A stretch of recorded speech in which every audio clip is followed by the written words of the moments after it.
Ndi n'iteka n'umunezero nsubire ngusuhuze nkwakaze nshuti mukunzi wacu wobandanya kubana natwe ngaha kuri ino mboneshakure igushikiriza amakuru, ibiganiro ndetse n'inkuru bigezweho biriko bivugwa irya nino mu gihugu cacu no hakurya y'imbibe z'igihugu cacu mu yandi makungu. Ndaguhaye ikaze, ndaguhaye mwiriwe neza cange mwaramutse bivanye n'aho udukurikira uherereye kuri uwu munsi wa mbere, igenekerezo rya mbere z'ukwezi kwa kane 2024. Ico utegerezwa gusa nyene ni ukubandanya kumwe natwe. Ano makuru rero harabafatiye ku ngingo nkuru nkuru zikurikira. Muri komine Kabarore hari umugabo w'imyaka 35 yaraye yiyahuye. Ni Sereyusi Minani yaba ku musozi Kigeri muri zone Jene ya komine Kabarore mu ntara ya Kayanza, aho basanze yaraye yimanitse ku mugozi mu nzu. Amakuru y'urupfu rwiwe yamenyekanye ejo inyuma y'isaha 12 z'umugoroba. Umugore wiwe akaba ari we yavuze ko asanze umugabo wiwe yiyahuye mu kwimanika mu cumba. Mu ntwaro muri komine Kabarore baremeza urupfu rw'uwo mugabo, bakavuga ko amatohoza yatanguye kugira ngo bamenye icoba catumye uwo mugabo yarazwi ku mazina ya Sereyusi Minani yiyaka ubuzima agasiga ku ngoyi abana biwe 4 n'umukenyezi. Vyinshi kuri iyo nkuru ni mukanye mu buryo bw'idonido ntuje kure. Nayo kandi abanyamahanga batewe amakenga na rusansuma bakorewe. Uburundi buriko burakora rusansuma y'abanyamahanga baba muri ico gihugu. Ubushikiranganji bw'intwaro yo hagati muri ico gihugu bwateguye urwo rusansuma rusigura ko ari kumvo z'umutekano w'igihugu. Bamwe mu barwitavye babwiye ijwi rya Amerika ko rubateye amakenga. Naho ibitigiri ntabanduka vy'abiyandikishije bitaramenyekana, amakuru y'ijwi rya Amerika rihabwa na bamwe mu bajejwe kwandika amenyesha ko abenshi mu bayitabiriye ari abakongomani.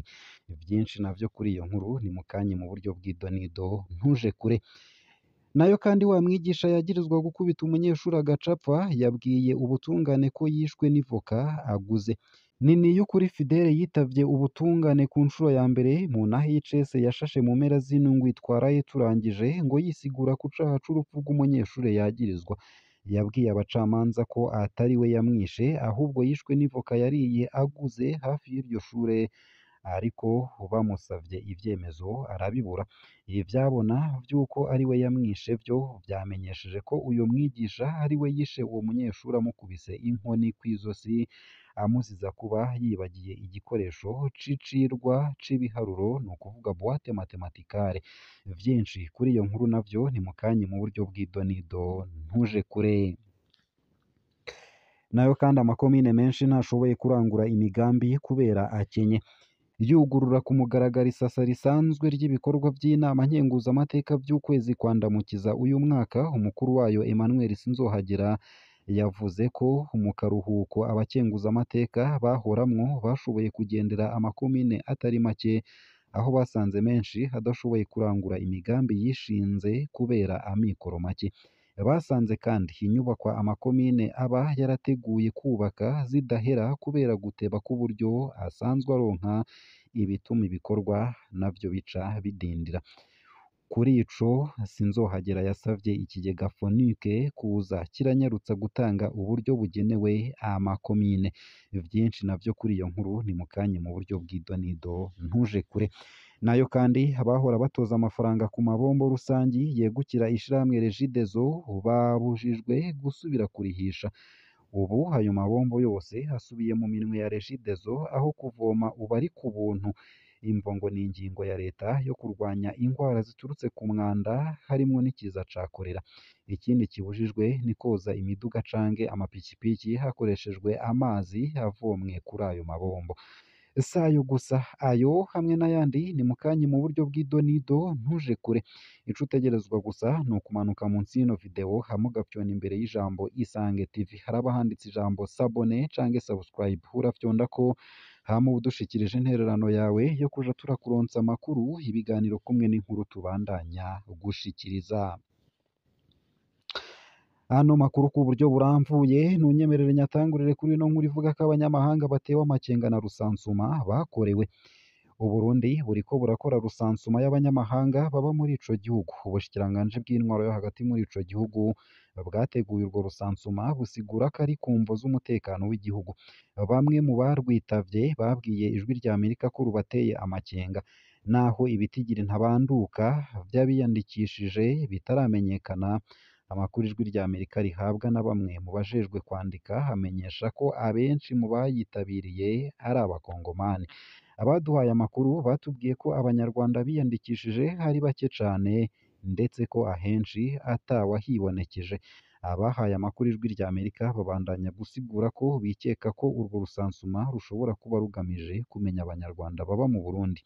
Ubushikiranganji bw'intwaro yo hagati mu gihugu c'u Burundi bwategetse ko abanyamahanga bose harimwo n'impunzi basubira kwiyandikisha ugushasha. Baheruka kuvuga ko bwakoze rusansuma rw'abanyarwanda mu mpisho.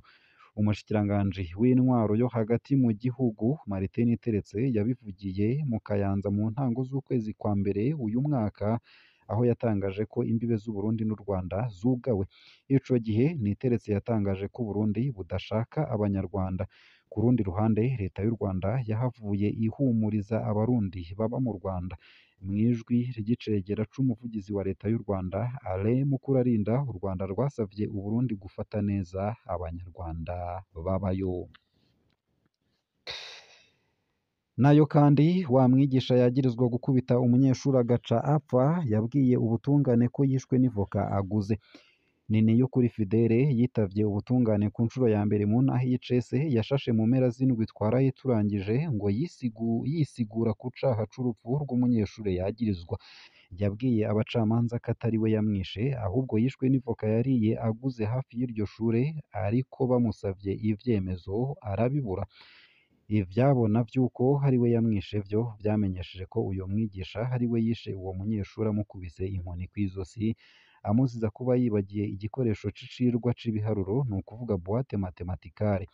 Ivyo vyabona vyamenyesheje ko umuhisi yaciye aheraho ava amaraso, aho yaciye acikana bamushikanye kwa muganga.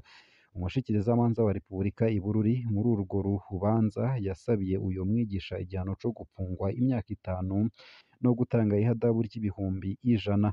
Nayo uwuburanira umurezi Fidele we yasavye ko yokwezwa, aho urubanza rwaciye ruja mu mwiherero, bikaba bitegekanijwe ko ruzosomwa inyuma y'iminsi 15. Nk'uko twari twabibabwiye, uyu Niniyukuri Fidele yari asanzwe yigisha icirwa c'ibiharuro kw'ishure shingiro ry'i Kajondi muri komine Rutovu y'intara ya Bururi. Ubu akaba apfungiwe mw'ihorero rikuru ry'i Bururi yagirizwa gukubita umunyeshure gushika yitabe Imana. Ngivyo ngayo nguko. Nayo kandi i Gitega amakomine menshi ntashoboye kurangura imigambi kubera akenye. Yugurura ku mugaragaro isasa risanzwe ry'ibikorwa by'inama nkenguzamateka by'ukwezi kwa Ndamukiza uyu mwaka, umukuru wayo Emmanuel Sinzohagera yavuze ko mu karuhuko abakenguzamateka bahoramwo bashoboye kugendera amakomine atari make, aho basanze menshi hadashoboye kurangura imigambi yishinze kubera amikoro make. Basanze kandi inyubakwa amakomine aba yarateguye kubaka zidahera kubera guteba k'uburyo asanzwe aronka, bituma ibikorwa navyo bica bidindira. Kuri ico Sinzohagera yasavye ikigega Fonike kuza kiranyarutsa gutanga uburyo bugenewe amakomine. Ariko rero harakebura inama mpanuzwajambo z'amakomine nazo gutegura imigambi zishobora guheraheza ku gihe zishinze zifatiye ku buryo ikomine ifise. Mwomenya ko muri rino sasa ryuguruwe uyu munsi abakenguzamateka bazokwihweza integuro z'amategeko 13 yarungitswe na leta.